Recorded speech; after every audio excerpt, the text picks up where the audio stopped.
O'Reilly. Looking for quality auto parts for your vehicle? Shop one of the 48 Sacramento O'Reilly Auto Parts stores. You'll find we have convenient locations, thousands of brand name products in stock, extended store hours, everyday low prices, and well-trained professional parts people. O'Reilly Auto Parts. Better parts, better prices every day. O'Reilly Auto Parts. Blog Talk Radio.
Edition of Stand for Truth Radio. I'm your host and producer, Susan Knowles. And as many of you know that follow me on here on the radio station week from week, I wanted to let you know that I have articles that I write, and they're posted at susanknowles.com. And as you also may know, I am a contributor to The Blaze and also to Joe for America. And I post those same articles there on my website. So please take a look at them. And also I have some past show archives there, again, at susanknowles.com. And I wanted to let you know that our show is being aired by a lot of people. The punditpress.com is live streaming us right now.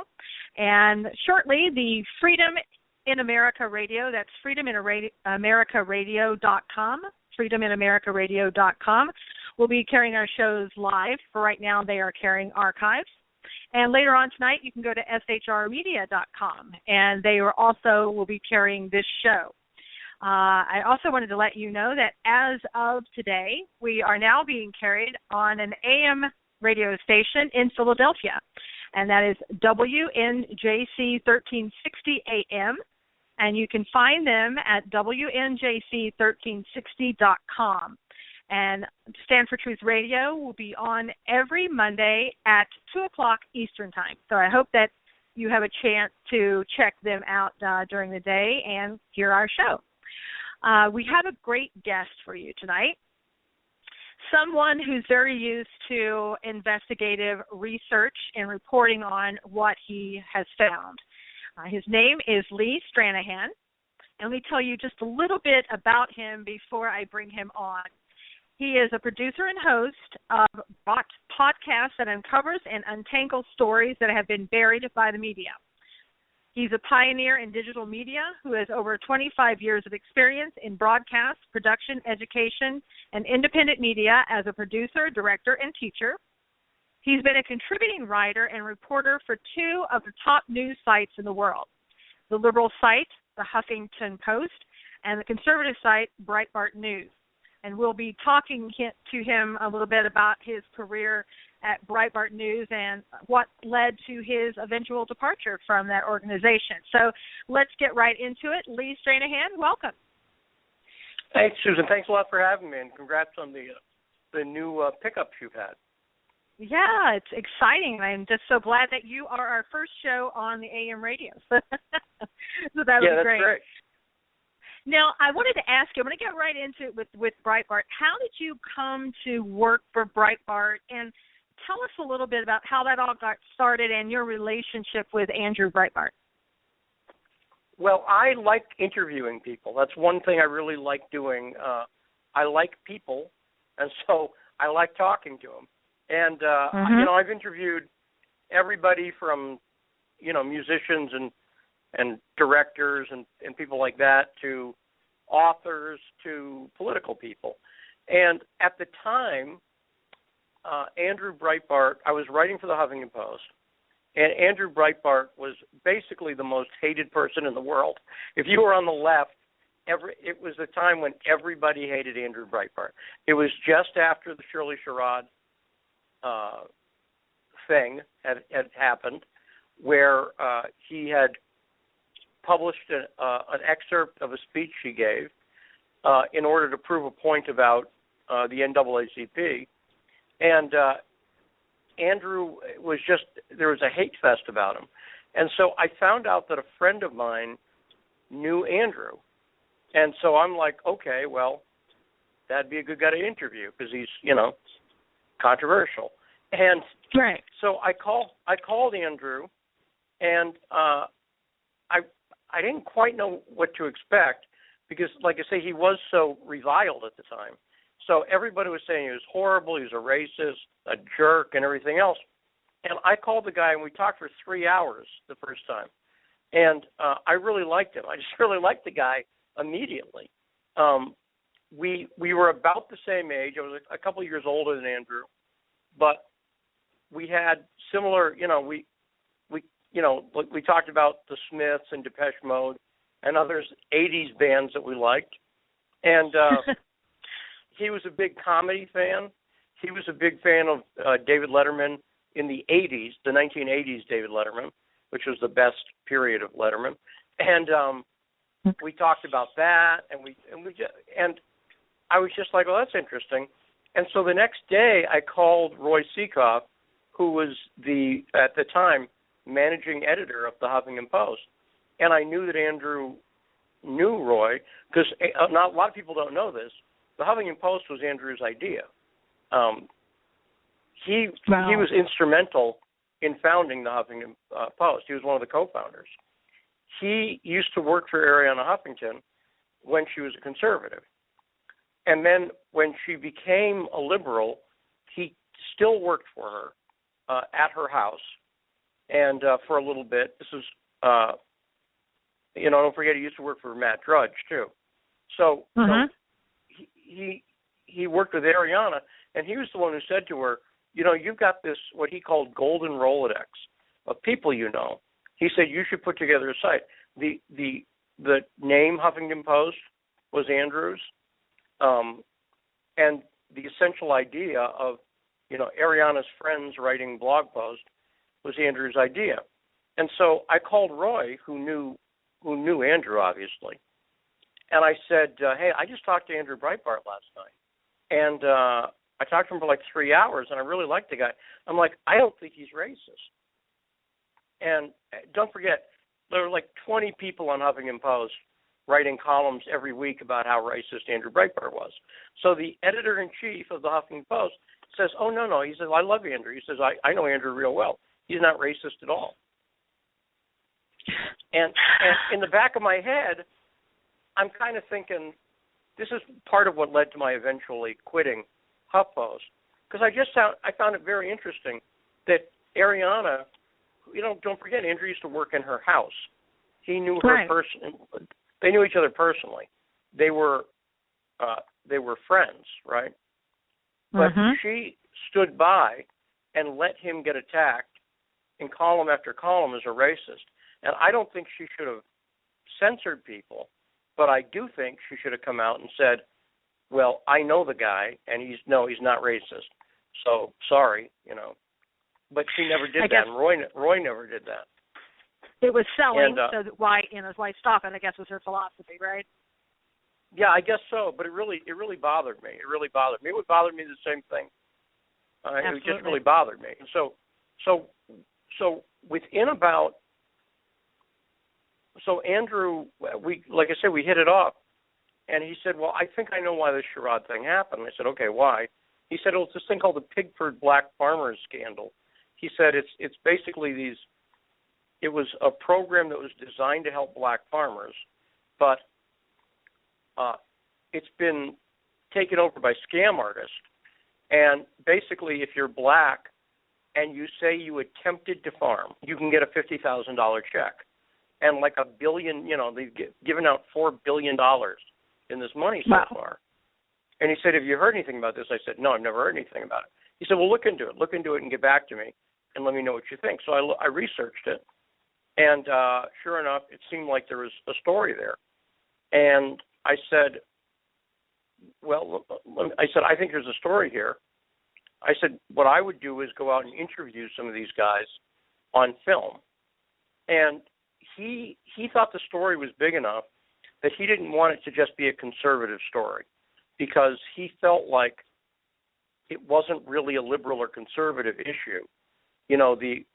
The biggest people complaining about this were the black farmers themselves, right? Who couldn't. It was if you claimed you'd attempted to farm. This is what was so weird about Pigford, and you've never farmed a day in your life.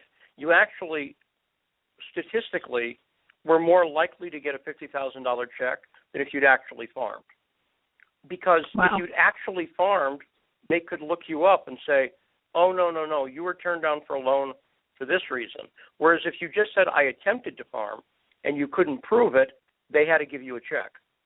So the real farmers, the guys who woke up at, the crack of dawn every morning to go plow a field, those black farmers couldn't get money.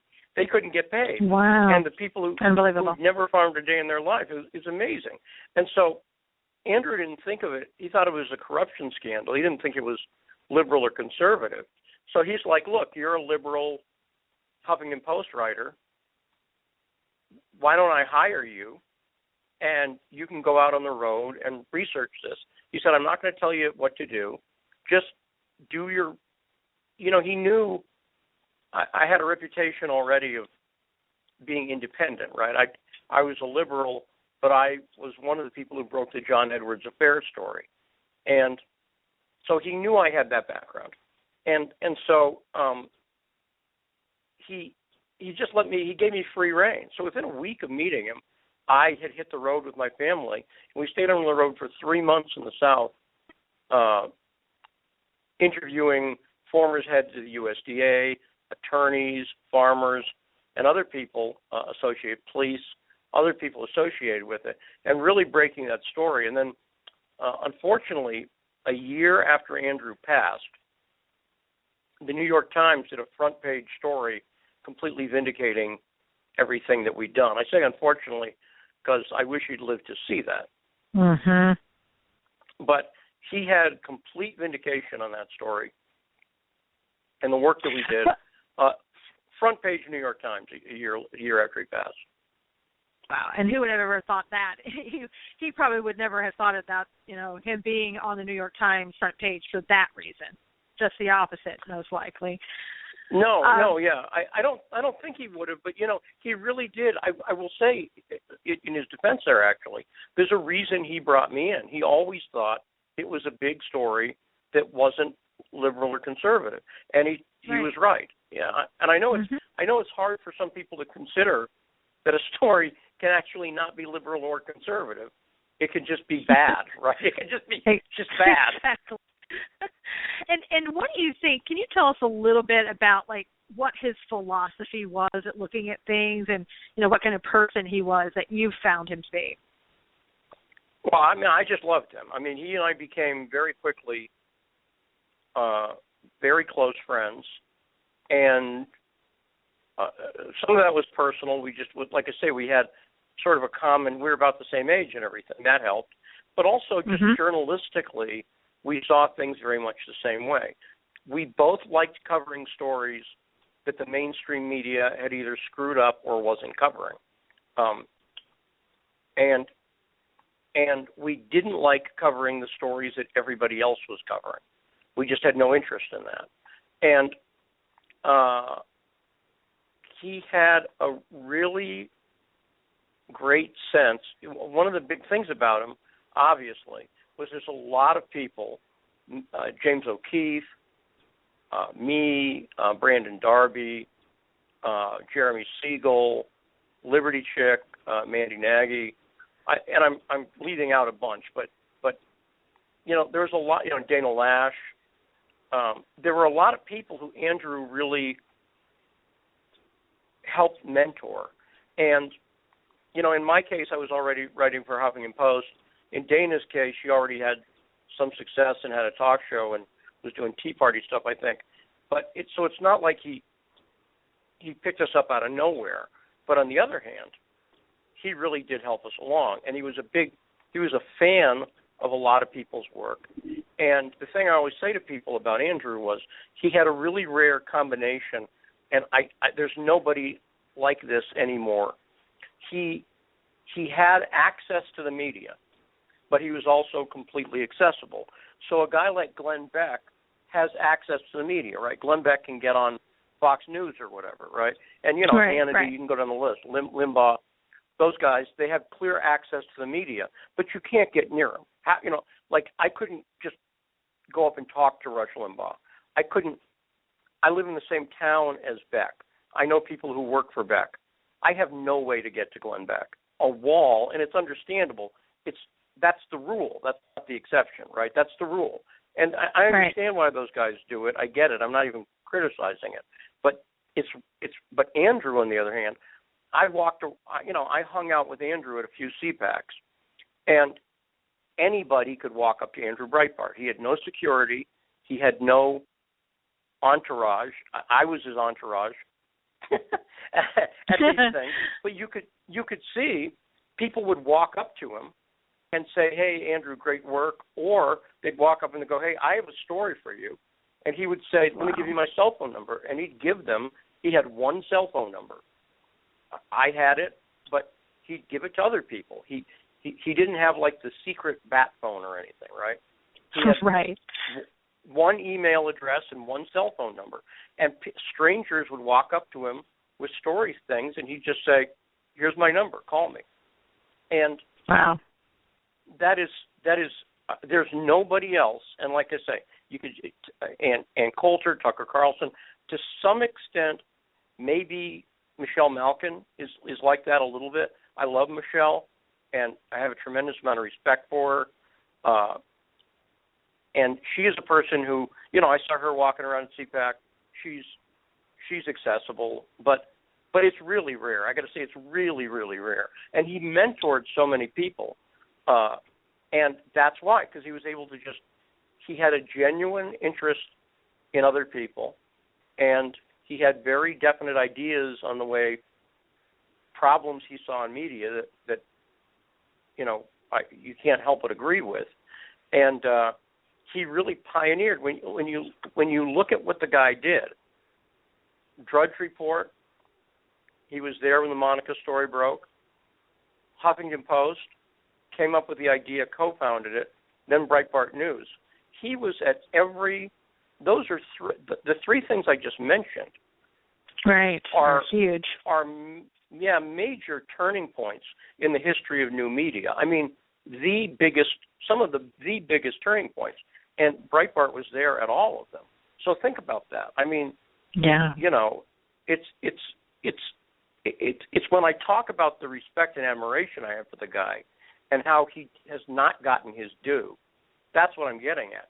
I mean, Drudge, Huffington Post, and Breitbart, which broke the James O'Keefe thing, which took down Acorn, right? Just take that. Those three things. Mm-hmm. That's huge. That's gigantic. You can't name anybody else who's done that, and you can't name three bigger things in new media, really. You know, you can name some things that are as big, but you can't name three things that are bigger. And Andrew was there at all of them. So his loss is just incalculable for those reasons, you know. Well, and also I think probably because he was so accessible. That's why he got a lot of the stories, because he allowed for people to be able to contact him and talk to him about these stories, and then, you know, he would follow up or have somebody follow up. And if you don't do that, you're really going to miss a lot of. You're going to get the same stories as everybody else, and that's probably what we're seeing a lot happen. Now, I know that you're no longer with Breitbart, and I just want to take a few minutes, you know, to really discern why you're no longer there. Well, so I quit, and then I was fired. So I quit. So after Andrew died, and, you know, God bless the people at Breitbart for keeping the site running and everything else. I mean, losing Andrew when they were just about to relaunch the site was an unbelievable challenge, and just keeping the company going at all is an impressive feat.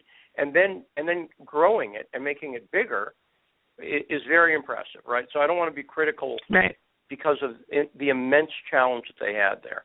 So, but after Andrew died, it was a very different place, okay? And I was able to continue to do the kind of work that I liked doing and that I thought Andrew. So after the Pigford thing, I didn't know what was going to happen, but we kept working together, and then I broke stuff on Occupy Wall Street. That came up. Then, you know, after Andrew passed, I was able to break stuff on the Trayvon Martin story, on immigration, on, you know, other stories, right? And so I was able to do good work, you know, and I have my own definition for that, but I never wrote anything I'm not proud of. I did a lot of very good work after Andrew left. And then I was covering people were just hearing about Syria. It was the run-up where Obama was thinking about bombing Syria. And I was seeing Christians in Syria, villages, being attacked by Muslims. And it seemed to me like they were specifically targeting Christians. And this was way before anybody was talking about ISIS.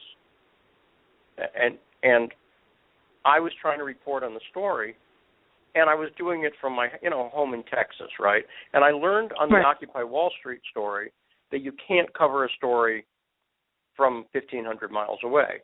When I really started to break things on Occupy is when I went there, right? When I really broke things on Pigford was going on the road for 3 months. So I'm not afraid to travel, right? And so I was like,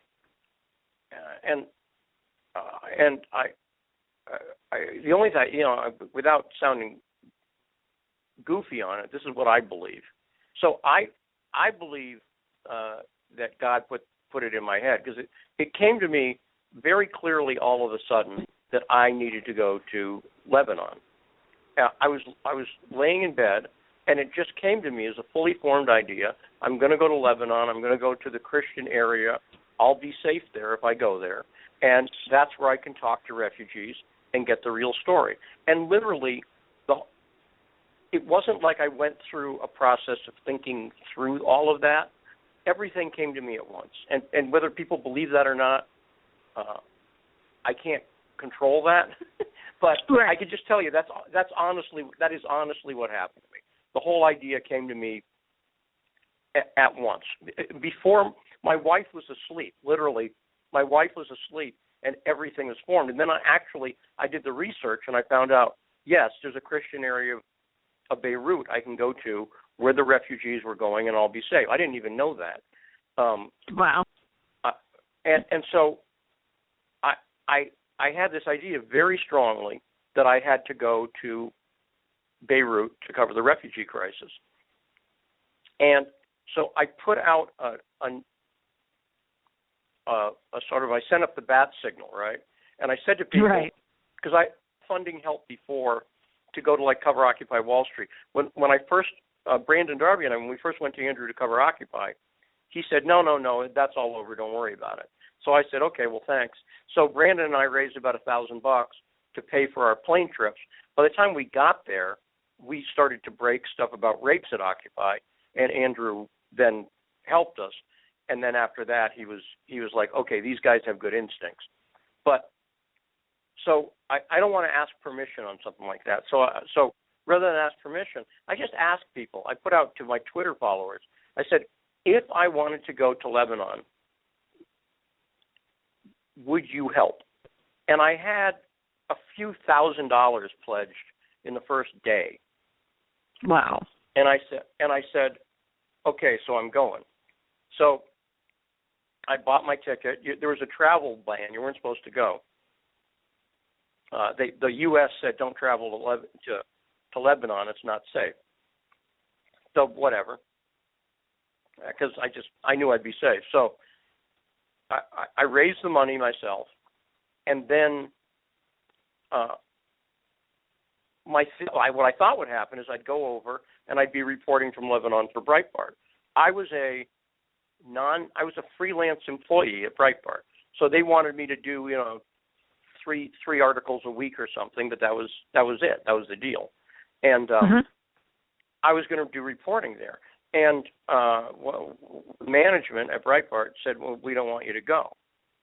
And I said, well, I'm going. I bought my ticket already. I'm going. And I said, I will still do. If you don't want to pick up my reporting, that's fine. I said, I will still do my 3 articles a week for you, no problem. And they said, no, we just don't want you to go. And I never got a clear answer as to why. And I said, well, I'm going. I've got the ticket. And they weren't worried, because people go like, were they worried you were going to be hurt? No, I never got a clear answer as to why. And so I just said, okay, well, I guess I quit then. I said, I'm not going to not cover what was the biggest story in the world at that point to me, which was Obama was about to bomb Syria. And I could tell there was a big refugee crisis that we still haven't dealt with. Beck talks about this now. He's like, right. Why aren't Christians doing more? And God bless him for bringing it up. I was saying that like 18 months ago, and making a big deal about it 18 months ago.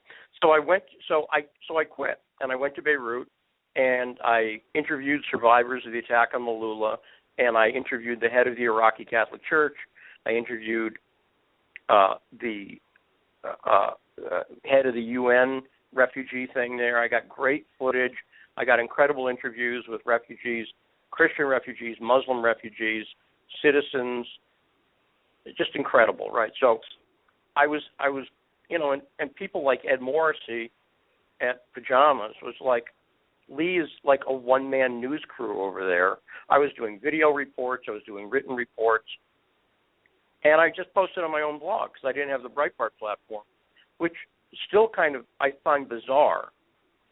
I still find it bizarre that the story wouldn't get. I really do. I find it bizarre because my reporting was rock solid, interesting, everything else, but whatever. They didn't want to cover it. So I just went back, and then I started working on a big story about corruption. So then a couple months later, my friend Brandon called me, and he said, I'm starting this thing, Breitbart, Texas. He goes, I know you quit before, and they were kind of that was weird. But he said, I want to bring you in to work for me. And I said, that's fine, but I've been writing about this corruption that I see, particularly with Tea Party groups. I had gotten onto another story where I found these Tea Party groups are ripping off donors, okay, and for millions of dollars. And some of the money was going to people that Tea Party people would never support in a million years, like Mitch McConnell and John Cornyn. And Tea Party money was going to McConnell and Cornyn, and I proved it, right? And I've shown who was behind. There was a guy named Dan Backer who's behind a lot of these PACs. And so, and I found that some donors were literally getting charges on their credit card that they'd never made for $2,000. And a lot of these people were older people. And some of them, their kids had to find it out. Because one guy was like 85 or something. And he was losing his, faculties. And his son, who was 60-something, found a $2,000 charge on his credit card that was done by a political group. And he was like, my dad didn't do that. And so, it was real corruption. When I say corruption, I mean, that's theft, right? That's theft. And so I told Brandon, I said, well, I'm working on these other stories. I can write for you. And that's fine. So I was working on that for Texas, and I was working for there for about 3 weeks, maybe a month. And I was reporting on a congressional candidate and election, and he's a Republican, right? But I don't, look, if you're ripping off people and breaking laws on purpose to get elected, I don't care if you're a Democrat or Republican. I just don't. Sorry. I don't reporting the truth. Yeah, right. I don't give what I say to people is, if I saw somebody robbing a bank, okay, I wouldn't look at the bumper sticker on the getaway car to see if I agreed with them before I reported it. I wouldn't go, oh, you got a Ted Cruz bumper sticker. It's okay if you rob a bank. Never. Oh, or you have an Obama bumper sticker, so I'll report you. It's a bank robbery, right? I don't care what bumper sticker they have. It doesn't make any difference to me. And so I got a call from Brandon out of the blue. And Brandon, we were really close. We were friends. We still are friends. And he said, I can't work with you anymore. And I said, what are you talking about? He said, it's embarrassing to me. You're going after Republicans, and I just can't. And I don't know what you're doing, but I can't deal with it. So I said, I have no idea what you're talking about. You knew I was working on this stuff. And he said, I got to get on a plane. So I waited a full day, and I talked to him the next day. And I said, I just submitted a story about how people are getting ripped off. And again, it's a fully researched, fully vetted story that I had told him I was working on. And I said, I just ignored what he'd said the day before. And I just said, hey, why don't we get that story up? And he said, I told you yesterday, man, I'm not posting that story. And I said, what are you doing? So I wrote to management. And then, unfortunately, Brandon had just started this thing. He was under a lot of pressure. And he had fired me, right? He told me, I can't work with you anymore. He fired me. And I immediately wrote to management. I said, Brandon just fired me. And Brandon was out at CPAC, and he was under pressure. And I forgive Brandon, but what happened was he started lying and telling them and telling other people, no, I didn't fire Lee. He told me he's not going to, I either put up his story or else or something like that, which I'd never said. I'd never said that. And he was lying to me to people at CPAC. And so he's my friend, my former employer, and he's not telling the truth. And I told management in emails, I said, you need to have him stop and retract what he's saying now. It's going to be damaging to my professional reputation. And I never got a response back from them. So and I said, I may have to sue you guys. And I decided not to sue them. I decided just to fight back, and the only way I could fight back was to post what he'd actually written to me, like post the emails where he'd fired me, post the text messages where he fired me, because he was telling people that I was lying. And I said, no, here's the proof I wasn't lying.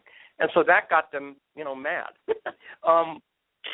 Because it's like, oh, well, you're posting private material. But my view was, I don't have any choice here. Well, you had to protect yourself. Right, you had to I protect had to protect myself. Well, and so a year, it was very difficult because a lot of people didn't know who to believe, right? Right. And then Brandon almost immediately started saying, well, I'm not going to talk about this anymore. And so it made it seem like he was taking the high road. And right. I had just lost a job, and and my family, we went through a period where I was really broke there, right? Mm-hmm. But I wasn't focused on the money. I was just trying to report the truth. And so we always, we were behind rent and everything. And I was just like, well, this is bad. And so then a few months later, the same guy who I'd been reporting on, Brandon figured out was ripping off people.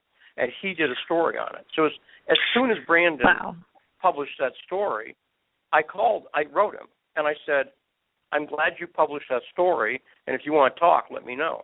And he called me, and I had come to Christ since along the path somewhere, and forgiveness is part of the deal, right? And so, right. So I immediately, I didn't put any conditions on it or any terms on it. I just told Brandon, I said, I love you, and you published the story, and let's just work on being friends. So we've been friends, but unfortunately, I still got somebody the other night. They still, it really hurt my reputation. Right. Because there are some people who never got the memo that no, Brandon was wrong. He admitted he was wrong, and Brandon has tried to get me back at Breitbart, but they were upset because, well, you published emails, and I guess I sort of get that, but I told them I've been really honest with him. I said, look, I said, in the position I was in, I guess I could have. I guess you'd like it better if I'd sued you. Well, it's a thing of it where you have a big organization and you're trying to protect yourself. People tend to believe the bigger organization, and so, from what you said, things just didn't work out. Things changed, and you move on from there, and it is what it is. And I want to kind of ask you some other questions too, and what your thoughts are, with things. I know, like, for example, in the news today, we hear a lot about ISIS. And there's even been reports, that ISIS is about 8 miles off the Texas border down in El Paso. What are your thoughts on that? Well, that story is completely fabricated, and it's part of a series of stories that are fabricated. And actually, Breitbart Texas and Brandon have been great on that. ISIS is not in Mexico. It's ridiculous, and that's really bad reporting, and it bothers me because ISIS is a threat, and ISIS, and so people talking about ISIS at the Mexican border, which is just it's bad reporting. It's untrue. Brandon got statements from the FBI and other people.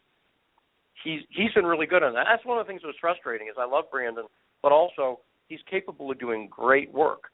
He's done plenty of great work, and as a reporter and as an editor. So it's frustrating. But how are the other people getting that wrong, though? In my opinion, they're making it up. Well, okay. From everything I've seen, they're just making it up because it gets clicks or whatever. But there's no proof of it. It's been talked about for months. But here's what's irritating to me, right? While people are distracted by that, they're missing the threat in Minneapolis, for instance, which is a completely real, proven. We know it. Dozens of people have left the little Somalia neighborhood in Minneapolis.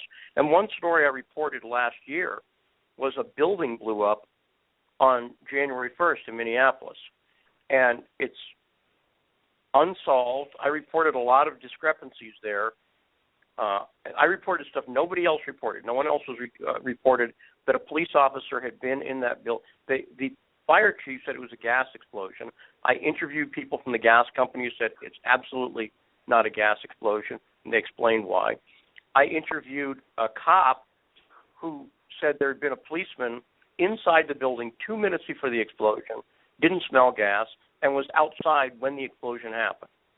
And that happened the same morning that al-Shabaab did a coordinated attack in Africa. And al-Shabaab is, associated with that little Mogadishu neighborhood. Okay? And right. That's a real threat. What's going on in Minneapolis is a real threat. And by the way, the real threat is that that's where the Mall of America is. So the actual threat is known connected ISIS terrorists who are recruiting in Minneapolis, in that neighborhood, and have already declared that the Mall of America is a target of theirs. Now, but what do you see more? Do you see more about Minneapolis or about this border stuff, about the border stuff? You don't hear anything about Minneapolis. And it's crazy. It's crazy because everything again, we know for a fact they've recruited successfully many kids in Minneapolis, and it's real. It's happening. It's a threat. A building blew up. Department of Homeland Security was there. There was a cover-up, and yet nobody talks about that. And so it's one of the frustrations I have just about how, and I know Andrew would be frustrated by it too, how people get stories wrong. And right. I don't think it's not just irritating. It is in fact dangerous. It's in my opinion, it's in fact completely dangerous. Well, so. It's poor reporting, and it's hard for people to believe these days. You don't really know anymore what's true and what isn't. And you don't know who you can rely on and who you can't anymore. And people that, like the FBI and people like that, where people would normally believe what they say, now you're not sure anymore. Because of this administration and what's happened there. People just aren't trusting anybody. And I wanted to ask you, on that note, your thoughts about Benghazi. I know that you have a definite opinion about Benghazi. Well, Benghazi is another story that everybody got wrong. Everybody on the right has it wrong, and everybody on the left has it wrong. The people on the right, the mistake that my fellow conservatives make is that they think it wasn't about a video. And people will say things like, well, the video had, 13 views when the attack happened. And they just are simply mistaken. They don't know the facts. The Innocence of Muslims video was played on Egyptian TV a couple of nights before the attack, and you can see in that TV report, which you can watch on YouTube. You can watch it. It's up on YouTube. It's in Farsi, I guess. It's in Arabic. You can't understand it, but you can see they play a clip from the show. They show a newspaper that shows the innocence of Muslims, and you can hear them. And I don't speak Arabic, but I know what the words Terry Jones sound like, and you can hear them talk about Terry Jones. So who's Terry Jones? Terry Jones is the Florida pastor who is known for burning Korans. Okay, and he's very well known in the Middle East. In fact, he's one of the top Al-Qaeda. He's at the top of their hit list. Now, I'm the only person I know who interviewed Terry Jones. And the way I interviewed him was he was obviously connected to the video. And the reason the attack happened on 9/11 is because Terry Jones was going to be playing the Innocence of Muslims video on 9/11, and that had been known for months. And Terry Jones told me, and this interview's up on YouTube, and it's probably got like 100 views or something ridiculous, because it's a major part of the Benghazi story. No one's no one's picked. This is what's so frustrating about not having a platform of, let's say, Breitbart, because I can report the truth all day, and I do. And if it only gets to 100 people, I don't know what the point is, kind of. But okay, but at least it's the truth out there. But Terry Jones, the State Department knew that there was a threat from the video, and instead of contacting the embassies and saying you need to up your security, or saying to Chris Stevens, you need to watch yourself because there's a real threat because of this video on 9/11. They called Terry Jones and said, can you please not play it? Can you please cancel your event? He got calls from the Department of Defense and from the State Department. And wow. And they told him not to do it. Now, that's a scandal. Hillary Clinton's State Department, rather than take safety precautions, tried to stop Terry Jones from playing the video. And the video caused massive riots around the globe, caused big riots. People don't know that either. People don't know about what happened in Australia with the gigantic violent riots in the streets about the video that happened just a few days later. Or in Pakistan, for instance, where 20-something people were killed in riots over the Innocence of Muslims video. And so the right gets it wrong. They just go, it has nothing to do with the video. And I'm like, no, you're wrong. Now, then they go, well, no, it had nothing to do with the video because it was a terrorist attack. And my response to that is, yeah, it was both. It was a terrorist attack, at least in part in response to the video. And the other, and this is not conjecture. I could show you video of a guy from that night while Benghazi's burning yelling in English about the video. So the idea that nobody knew about the video or nobody had heard of it, I can just show you the guy, right? Now, what the left gets wrong is they just say that the whole thing's not a scandal and nothing happened. Well, no, something happened, but everybody gets wrong what happened. But something really happened, and there's a huge Hillary Clinton scandal there, and nobody's covering it. The other big scandal is that it took the Obama administration over a year to admit that it was Ansar al-Sharia who'd committed the attack. Over a year. Right. But not only have there emails that have come out that show that they know it was Ansar al-Sharia that night. That's true. We have those emails. But just as, and this is a huge detail, and think nobody gets this. Anderson Cooper on his CNN show, in the middle of the attack, while the attack was going on, reported that it was Ansar al-Sharia who committed the attack. So I'll say that again.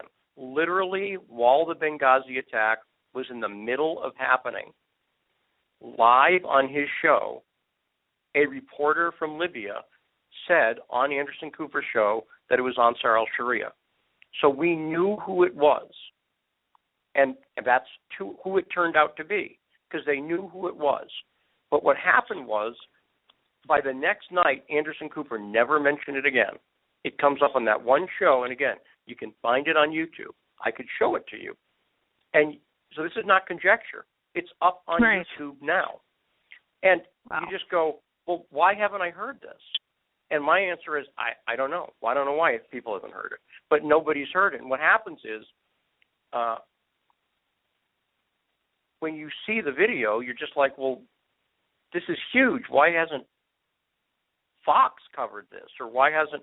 And by the way, what happened was, I think it's very clear what happened. If the liberal media, if CNN had reported that night that a terror attack had happened, don't forget, this happened about 5 weeks prior to the election. And Obama had just said a week before that he'd beaten terrorism. It would have cost Obama the election. And when you see what Candy Crowley did in the second debate, where she assists Barack Obama with a question, it's the most stunning thing you've ever heard. CNN helped throw that election for Obama. They threw it two ways. They covered up what Anderson Cooper reported, and then Candy Crowley had a set-up question to make Romney look bad. And it's a clear setup. When you see it, it's a clear setup. So I've written about this. But, once again, one of the weird things is I really don't have a national platform anymore. I just don't. I just don't have a national platform. Right. I don't have a national platform anymore. Yeah, and you don't have the mainstream media talking about it. They're not going to talk about it. CNN, of course, isn't going to talk about it. And I know that we're going to see the same type of thing happening again in the upcoming election. It's going to be the same little thing like that, which isn't a little thing, it's a big thing, and no one will talk about it, and it will get covered up. And then they're doing that now with Hillary, with reporting so much about her campaign and not about everybody else's. So it's already started again. Or with Jeff. But what happens is I just watched a movie. It's on HBO or something. It's not an earth-shattering film, but it was Edge of Tomorrow with Tom Cruise, and it's sort of like Groundhog Day meets Aliens, okay? Where it's a sci-fi film, and he keeps sort of fighting the same battle over and over, right? But every time he goes in to fight the battle, he knows a little bit more, so he gets smarter, okay? So there's an analogy here. Yes, but what happens is every time I fight these battles, I get a little bit smarter. So every time I'm up against a wall of ignorance, I figure out a little more how to fight that. And what Andrew proved was you can win. What he proved on the acorn thing was you can win. And right. The Bible talks a good deal about diligence, right? That's a topic that comes up frequently in the Bible. And there's a reason. I think there's a reason for that. And it's because people need that reminder that you need to stay diligent on issues. And so the easiest thing, I guess if I wanted to make money, the thing to do is to jump on whatever the story of the day is, fill in the blank. The Ebola thing, when that was happening, I didn't buy into any of that when it was happening. This Indiana thing, right? I just try to do the stories that I think are really important, and I don't focus. Everybody else is focused on getting eyeballs, right? And I think what I see happening is some people are wising up to that, and it takes a while. But if you're diligent and you just do good, consistent work, which is what I try to do, I have never, I am always in front of stories. Every story I cover, I'm always in front of, I'm always attacked for, and I'm always proven right. I've never covered a story in a big narrative that I've dug in where I've been wrong. So I was talking about ISIS when no one else was talking about ISIS, and then suddenly everybody's talking about ISIS, right? And I'm,